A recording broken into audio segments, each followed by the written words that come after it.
Stop the steal was a very popular phrase regarding the 2020 election by Donald Trump. But in this breaking story, as you're about to find out, stop the steal is actually just they're already beginning to steal when it comes to Trumposphere and the people he has put in his cabinet. You do not want to miss this breaking story. You cannot believe what one of his cabinet picks is already doing, and the Senate has a little bit of something to say about it, especially Senator Elizabeth Warren. Take a listen to what she has to say and the letter that she just wrote regarding this, hey, let's make the steal happen crap.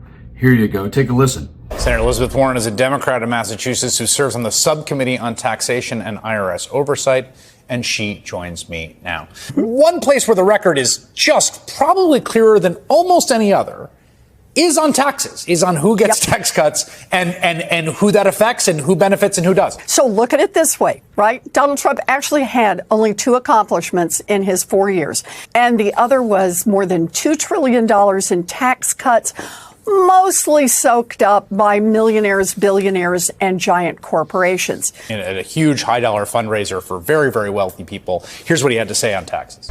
You're all people that have a lot of money. I know 20 of you, and you're rich as hell. We're going to give you tax cuts. We're going to pay off our debt. We're going to do all of the things. Now, before I get to the breaking story, take a quick look at the letter and a couple of things she said in this letter she just sent to the Treasury Department cabinet pick, Scott Bessent, for Donald Trump. Take a look. Breaking news. Senator Elizabeth Warren has sent a 31-page, 180-question letter to Trump Treasury pick Scott Bessent ahead of his confirmation hearing, writing in quotes, "The Treasury Secretary must safeguard our financial system, not just help rich investors make more money." To that end, in a letter dated January 12th, she also wrote, "Although you've had a lengthy career in the financial sector as a hedge fund manager and have been a major campaign fundraiser, you have no government experience. At the same time, you are poised to inherit some of the most far-reaching government powers in the world's largest economy. There is no comprehensive record of your positions relating to various Treasury-related duties and key policy areas with the Secretary's orbit. In fact, your expertise has been in making already rich investors even richer, not cutting costs for families or making the economy stronger for all Americans. Your answers to the questions below and your testimony before the Senate Committee on Finance later this month, therefore, will be critical to assessing how you plan to lead the Treasury Department." She also noted, regarding deregulation, you have been an advocate for deregulation of banks and the financial industry. In November, you wrote in the Wall Street Journal, in quotes, "Mr. Trump has a mandate to reprivatize the U.S. economy through deregulation and tax reform to spur the supply-side growth that he delivered in his first term. Overhauling the regulatory and supervisory environment will encourage more lending to reinvigorate banks." Yet, Warren wrote, "However, deregulation of the financial industry set the stage for the 2008 financial crisis and the worst recession in decades. Ultimately, the crisis cost the U.S. economy nearly $20 trillion, and as many as 10 million people have lost their homes." So as we've heard many times by Trump from his book, The Art of the Deal, oh, no. In this breaking story, it's The Art of the Steal by his Treasury Department cabinet pick, Scott Bessent.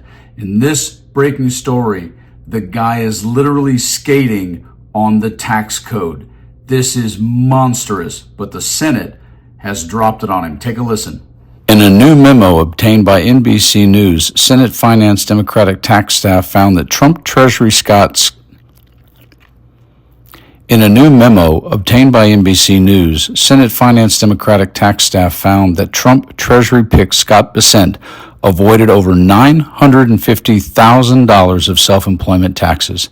In a review of Bessent's tax returns from 2021, 22, and 23 and his financial disclosure form, the committee found that Bessent avoided paying $950,182 of SCA taxes and SALT taxes.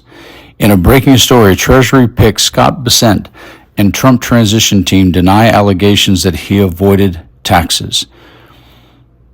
Spokespeople for the Trump transition team and Senate Finance Committee Chairman Mike Crapo, Republican from Idaho, argued that the allegations that Bessent avoided paying hundreds of thousands of dollars in self-employment taxes while at Key Square Group and that he used improper deductions are meritless and not an accurate interpretation of the tax code. In quotes, Scott Bessent has paid taxes.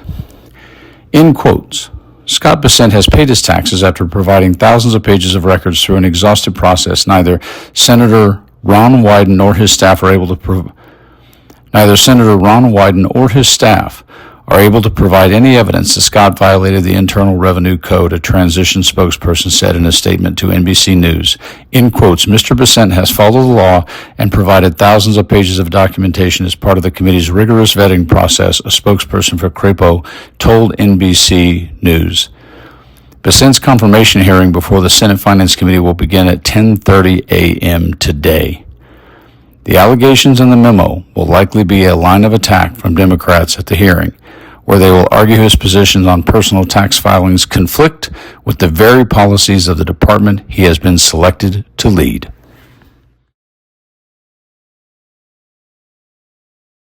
Yeah, I'm not saying this should surprise anyone, that one of the richest people in this country and somebody else in Trumposphere and somebody else who's going to be in Trump's cabinet, who's worth a ton of money, is trying to skate on $1 million in taxes. This should surprise no one, but this is what we're going to face for the next 4 years. You can count on it. It's going to be person after person after person in Trump's world doing everything they can in the art of the steal of the administration of number 47. Try to stay calm. Talk to those you agree with and those that you don't agree with. But always, folks, when it comes to this stuff, stay frosty.